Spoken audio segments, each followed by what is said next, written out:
L'abbé Maouet vous invite pour cette nouvelle vidéomélie. Dans le cadre des premières communions reportées et célébrées ce samedi 17 octobre, il a également invité Marie Grossman et Dorothée Follens, les nouvelles responsables de cette catéchèse à la paroisse Saint-Alix. Elle succède à Elisabeth Temmans qui, avec son mari Michel, s'occupe de catéchèse depuis près de 40 ans et que nous aurons l'occasion de remercier. Bonne célébration. Bonjour.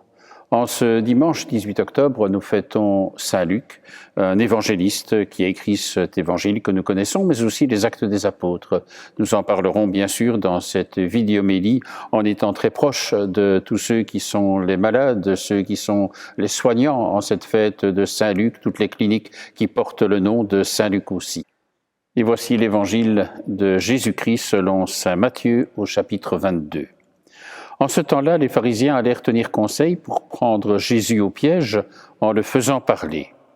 Ils lui envoient leurs disciples accompagnés des partisans d'Hérode. « Maître, lui disent-ils, nous le savons, tu es toujours vrai et tu enseignes le chemin de Dieu en vérité. Tu ne te laisses influencer par personne, car ce n'est pas selon l'apparence que tu considères les gens. Alors donne-nous ton avis. Est-il permis, oui ou non, de payer l'impôt à César, l'empereur ?» Connaissant leur perversité, Jésus dit « Hypocrite, pourquoi voulez-vous me mettre à l'épreuve? Montrez-moi la monnaie de l'impôt. » Ils lui présentèrent une pièce d'un denier. Il leur dit « Cette effigie et cette inscription, de qui sont-elles » Ils répondirent « De César ». Alors il leur dit « Rendez à César ce qui est à César et à Dieu ce qui est à Dieu. » Acclamons cette parole de Dieu. Louange à toi, Seigneur Jésus.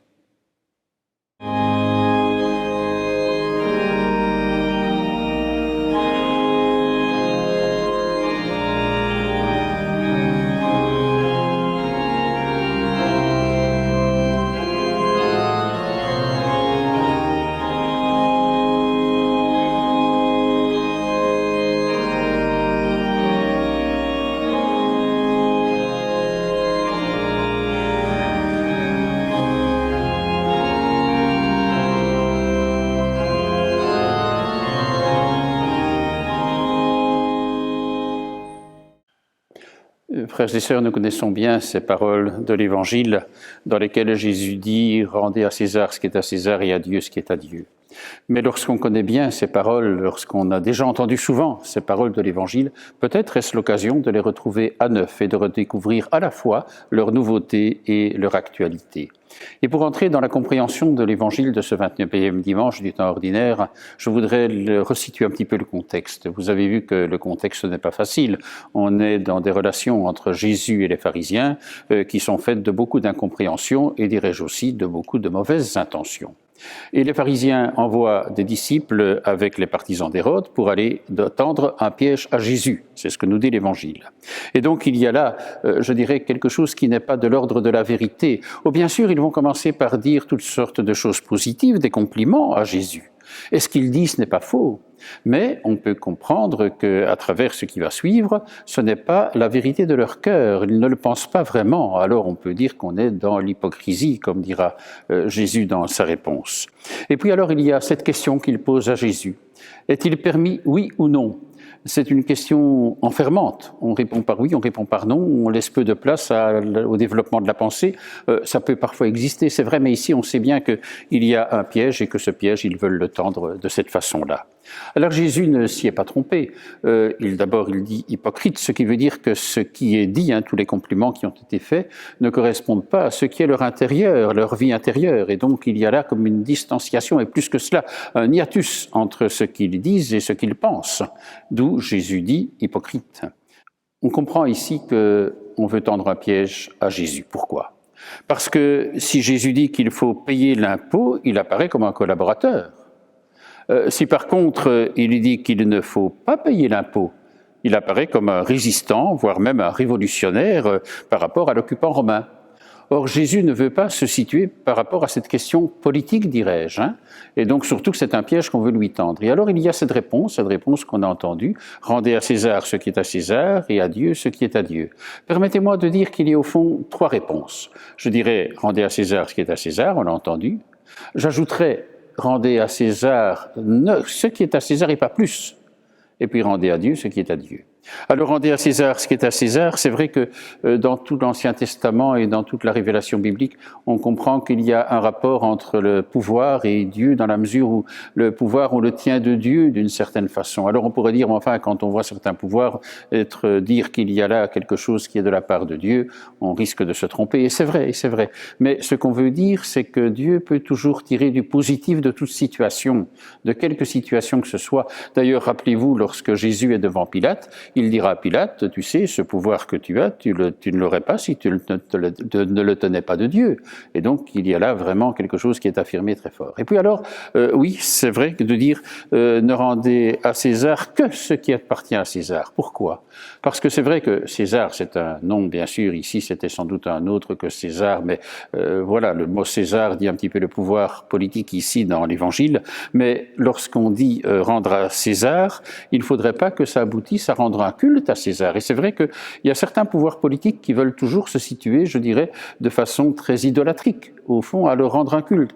Et Jésus dit, ce n'est pas cela. Parce qu'il faut, et leur troisième aspect, rendez à Dieu ce qui est à Dieu. Finalement, rendez à Dieu ce qui est à Dieu, dans le sens où finalement il ne faut pas oublier de donner à Dieu toute sa place dans notre façon de vivre, même les réalités politiques. Alors que dire à partir d'un évangile comme celui-ci? Permettez-moi l'une ou l'autre piste pour conclure. La première, c'est que les réalités des royaumes de la terre ne doivent pas occulter les réalités du royaume de Dieu. C'est important. Deuxième chose, sachons ne pas tomber dans des confusions qui feraient non seulement que nous faisons des pouvoirs politiques une idole, mais vraiment un culte à lui rendre. Donc il y a là quelque chose qui est à éviter, et donc ne pas idéaliser, ne pas idolâtrer, je crois que c'est important.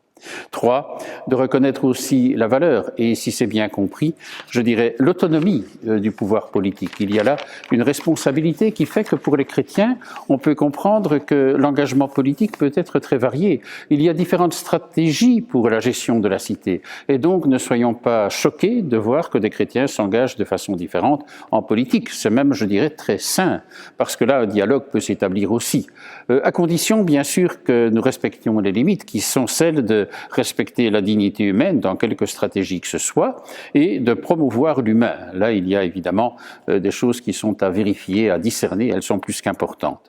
Au fond, s'il fallait redire en résumé maintenant ce qu'est cet évangile, je dirais qu'il nous invite à prendre conscience de toute l'importance de la dimension politique aussi. Rendez à César ce qui est à César, hein, il le dit quand même, c'est important. Ce qui donne, je dirais, à César, donc au pouvoir politique, toute son importance. Mais cela veut dire, me semble-t-il, qu'au point de vue de notre vie chrétienne, il y a un triptyque qui me semble être sur lequel on peut asseoir ce que nous voulons vivre dans la foi. C'est l'éthique, c'est le politique et c'est la mystique. Et donc ici, il y a un zoom, si vous voulez, qui est porté sur le politique. Et je crois que c'est important d'en prendre conscience, surtout dans le contexte d'aujourd'hui. C'est important que les chrétiens soient présents à la vie et à la gestion de la cité. C'est plus qu'important d'être chrétien et citoyen et de découvrir que les deux aspects sont complémentaires. Pour ensemble, alors, vivre ces trois dimensions du triptyque dont je vous parle, hein, qui est l'éthique, le politique et la mystique. Alors, puissions vivre cet évangile aujourd'hui dans les réalités contemporaines, et elles sont nombreuses, pour que nous puissions, je dirais, redécouvrir aussi ce qu'est la séparation de l'Église et de l'État, non pas pour s'ignorer, mais pour être complémentaires dans le respect des identités, des autonomies de chacun. Rendez à César ce qui est à César, et à Dieu ce qui est à Dieu. Amen. C'est ce samedi 17 octobre que sont célébrées à la paroisse Saint-Alix les premières communions. Bien sûr, nous aurions dû le faire durant le mois de mai, mais vous savez, les célébrations ont été reportées et donc les enfants ont communié pour la première fois. C'est d'abord l'occasion de dire un immense merci à Elisabeth Thémence qui, durant 40 ans, dans notre paroisse, a assuré des services de catéchèse avec Michel, son mari. Aujourd'hui, elle passe le relais, mais c'est l'occasion de lui dire vraiment, et ici, devant toutes les caméras, je dirais presque un chaleureux merci pour tout le travail accompli durant ces 40 années. On va peut-être commencer par chanter, comme ça on aura encore un peu plus chaud, hein, parce que avec le temps qu'il fait dehors, on s'était dit qu'il va faire super froid, mais franchement, ici on a bien chaud. Vous êtes d'accord? Oui. Alors, on va commencer par chanter un que vous connaissez bien, qui va vous réchauffer aussi.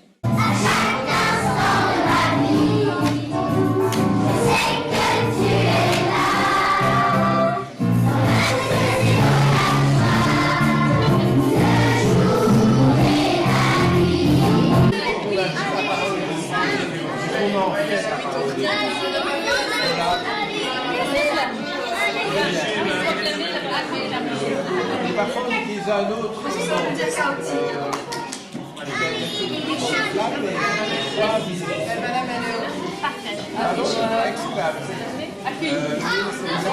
y a le flamé qui est bon, mais il faut une autre.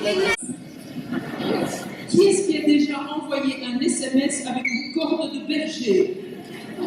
Parce que le premier objet, c'était une corde de berger qui sert aux bergers pour s'appeler entre eux d'un village à l'autre. Alors le SMS avec ça,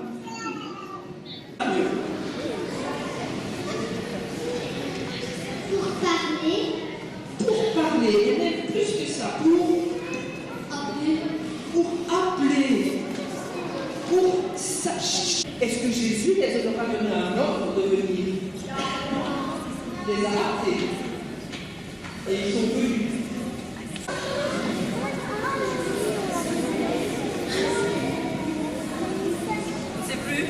Alors aujourd'hui, ce sont Dorothée Follens et Marie Grossman qui prennent le relais. Et avec les enfants déjà inscrits dans la catéchèse, il y a plus de 80 inscrits dans la catéchèse de notre paroisse pour les premières communions, nous allons les rencontrer et voir avec elles, je dirais, le projet, ce qu'elles vivent et ce que cela veut dire être catéchiste aujourd'hui pour la première communion. On écoute d'abord Dorothée. Bonjour, moi je suis Dorothée et j'entame cette année avec Marie la coordination de la première communion. Alors pourquoi est-ce que j'ai choisi de faire ça? D'abord, ça fait très longtemps que je suis catéchiste et puis d'un point de vue personnel, je trouve ça très important parce qu'étant maintenant moi-même maman, faire la catéchèse me permet de rester toujours dedans. On est souvent vite un peu absorbé par les petits aléas de la vie, le pas le temps, on a autre chose à faire, etc.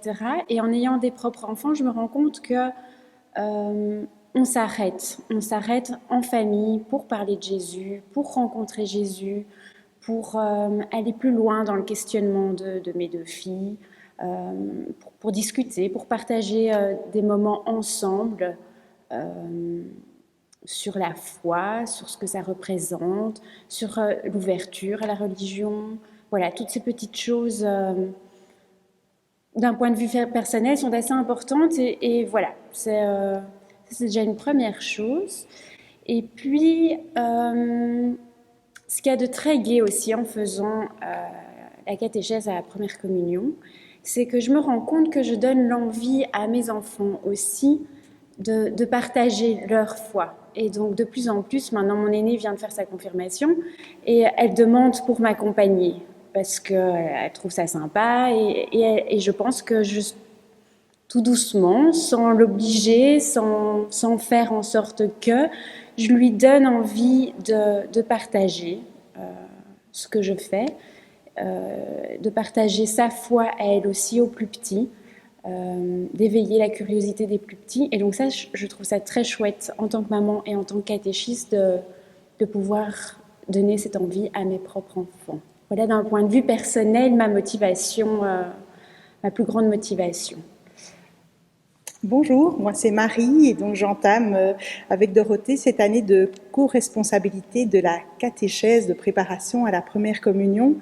C'est d'abord un énorme cadeau, une très belle occasion qui nous est offerte d'œuvrer ensemble dans un travail d'équipe, parce que bien sûr on est deux à la coordination, mais on compte sur une équipe motivée, dynamique, formidable, avec encore plus de jeunes adolescents qui se sont engagés, et ça fait notre fierté.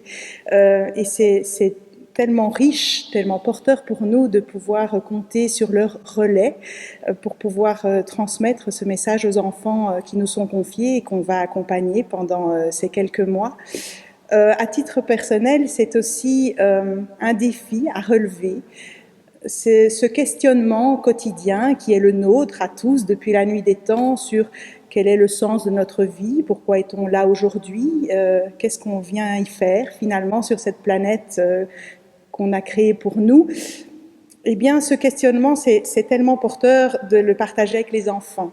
Les enfants ont cette faculté de s'interroger, d'observer, d'être en éveil, et c'est une formidable chance, un privilège pour nous de pouvoir les accompagner dans ce questionnement, de se poser juste des questions sur qu'est-ce que c'est l'agir chrétien dans ma vie de tous les jours. Quelle place est-ce que je peux donner à ma foi, à Dieu, à Jésus, dans mon quotidien, à la maison, en famille, à l'école ou bien sûr dans la paroisse. Et donc c'est un peu ce thème-là qu'on a choisi à la catéchèse de préparation à la première communion, c'est rencontrer Jésus, puisqu'il nous invite à le suivre, ce serait bien qu'on fasse connaissance avec lui. Et comme porte d'entrée dans les évangiles, on a choisi de sélectionner 7 rencontres que Jésus a faites et qui ont changé quelque chose pour les personnes qui ont été rencontrées, et par ce biais-là, nous aussi découvrir ce qu'on peut changer dans notre vie. Voilà, pour compléter un petit peu Marie, c'est en effet une autre des motivations, c'est maintenant celle des enfants que l'on reçoit en catéchèse, et donc on a vraiment l'envie de ce partage avec les enfants qu'on reçoit en première communion, parce qu'ils arrivent avec plein de questions, avec plein de choses qu'ils ont sur le cœur, plein de choses qu'ils ont vécues, et ils vont se rendre compte, en fait, à travers les rencontres de Jésus que l'on fait avec eux, qu'en fait, ce qui se passe dans leur vie de tous les jours, eh ben, Jésus la raconte à travers ses histoires. Et donc, on arrive à transposer un petit peu le passé dans leur vie présente, dans leur vie actuelle. On les éveille sur leur chemin de foi, dans leur curiosité, dans ce partage, et c'est vraiment très agréable. J'ai l'impression, depuis des années, je fais ça avec eux, mais j'ai l'impression, en fin de première communion, de chaque fois grandir avec eux, d'avancer avec eux, parce qu'ils sont tous différents et ils arrivent chaque fois tous avec des nouvelles questions et des nouvelles choses à nous raconter et à nous partager.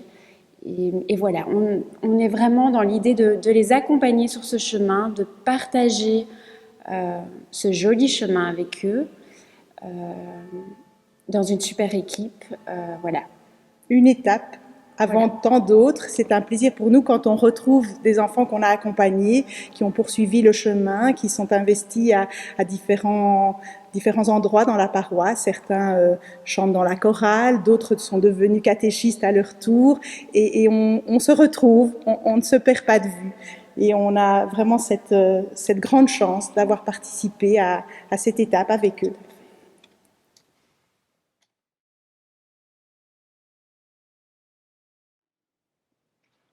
Je vous le disais en commençant cette vidéomélie, nous sommes le dimanche 18 octobre, bien sûr 29e dimanche du temps ordinaire, mais dans la liturgie, le 18 octobre, c'est aussi la fête de Saint-Luc.